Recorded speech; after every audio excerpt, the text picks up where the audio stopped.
So to do a stitch combination, you can choose from lots of categories up here on the lid here. I'm going to just go with decorative and page ahead until I find something interesting. Well, I like this heart, but here I've got a whole long line of hearts. I just want one. So for combinations, we go to this button here, and then we choose the stitch that we want. Now the next heart that I want it to be flipped over, so it looks like that. Now, if I should stitch this out, it's going to give me one heart this way, and back and forth until I decide to stop sewing. Now, there's only a few stitches that will join this way, but just make sure that when you do that, you have a smooth join in the middle, like this. Lettering, push this right here, and you've got block letters, and you've got 9mm block letters. The 9mm block letters are going to give you your largest, tallest letters. But the regular block letters gives you more options.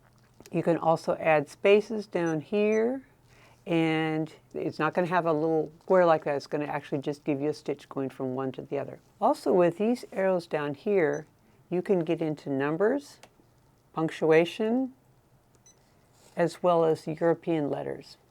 So for instance, if you wanted to put a Nye, like for niño, in there, you could do that like that.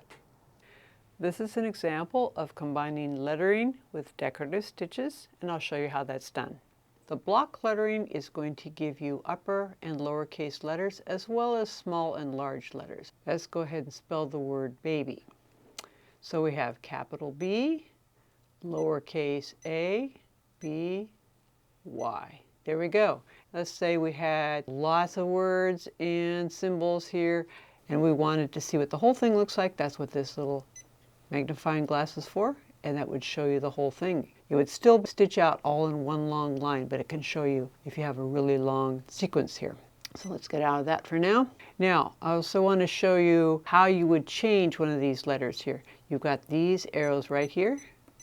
Now I want to make that B a larger B. So I'm going to go back into lettering fonts, and I'm going to go to block letters. Now that's 9mm, so I'm going to erase that, and I'm going to put a large B. Now in the large block letters, the 9mm, you don't have the option of having lowercase, so that's why that's grayed out. So that makes that B larger. But what I also could do, let's go this way here and erase these all the way back like this. I could make these smaller, even though they're still uppercase. I could make them smaller so that you have capital and what looks like lowercase here. Now we can also add decorative stitches to these, front and back. You want to use decorative stitches that are just joined at the bottom, because all of these letters will join at the bottom. There'll be a stitch from here to here, here to here, and so forth. They don't join at the top or in the middle. So I'm going to go into the decorative stitches, and we're going to go forward into seasons. Okay, I want to have that right there. But let's say I want to have one of those little flowers right at the beginning also. So I would go back with my arrows like this, and then add one right there. So whenever you have a highlighted letter or highlighted symbol, you can change that letter, or you can delete it, or you can add something, but it'll add it before that letter right there. I might decide I want to have a little more space between the flower and the words on both sides. I can do that.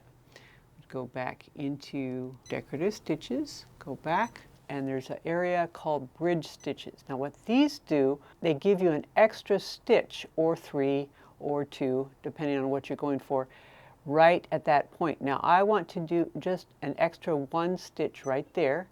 Uh-oh, that's going to be in the middle. We don't want that. So I'm going to erase that one. I got to go back to the stitch that I want to erase.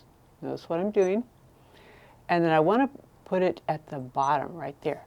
That's how it's going to stitch out.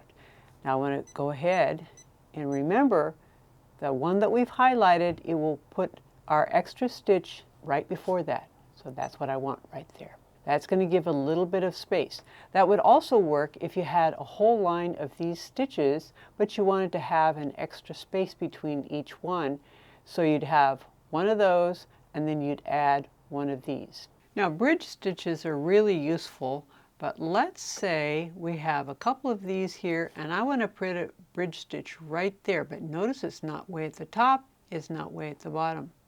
So let's go to bridge stitches, choose bridge stitch right there. Now I want to move my cursor back because I want my bridge stitch to be right here. What I can do is push this one. This little arrow will actually put the bridge stitch where it needs to be according to where the stitches join. Now it shows it right here in the middle, but once we stitch it, it'll put it right where it needs to be. I'm going to put a locking stitch at the end. That's important because the locking stitch will make sure it just ends after one repetition.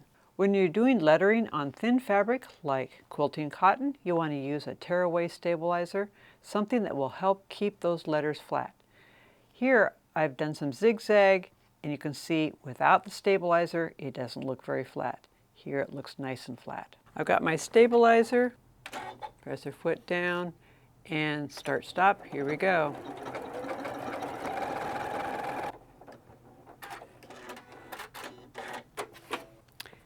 And I put the bridge stitches right here in the middle, right where they need to be. Now to save a stitch combination, let's say I have a stitch combination. We'll just do that. Okay, to save it, we want to push this button here and then the arrow down into the folder. Now in this case, I don't want to put it in the music folder that I already have, so I need to create a new folder. That's what this button is right here. So I'm going to call this weather. There we go. Okay. Now it's very important that I select that. Then I can name my new stitch combination. I remember I had a cloud at the beginning. I'll just put cloud. And OK. And OK again. So if it gives you the option of saying OK, do that. That will make sure that whatever you've saved is truly saved. Think of it this way. You've got a folder and a file that you put into the folder.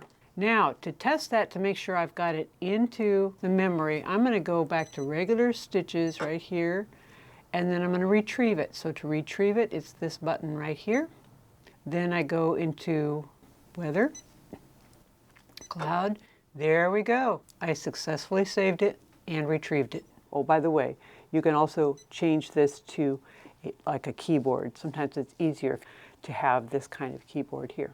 To delete an entire folder with all of its contents, push the delete button first and then push the folder. It'll give you this message here. Are you sure you want to delete this folder? Say OK, and now you've deleted that folder. If you want to delete things that are individual in the folder, press the folder first. Then let's say I want to get rid of this one. I push the delete button first. Then I push the file that I want to get rid of. Are you sure you want to delete this file? OK. And that is deleted. You can also rename individual files within a folder. So let's say I want to rename single eighth to just eighths. So I'd push the little pencil icon here. Then I choose the one that I want to rename. I'm just going to go 8TH and push OK. And now there it is right there. It sorts it alphabetically, and that's why it's up here, because numbers come before letters. And that was stitch combinations and memory. If you've enjoyed this video, give us a thumbs up. And if you have comments, questions, or ideas for other videos you'd like to see, let us know in the comments down below. Thanks for watching. Bye.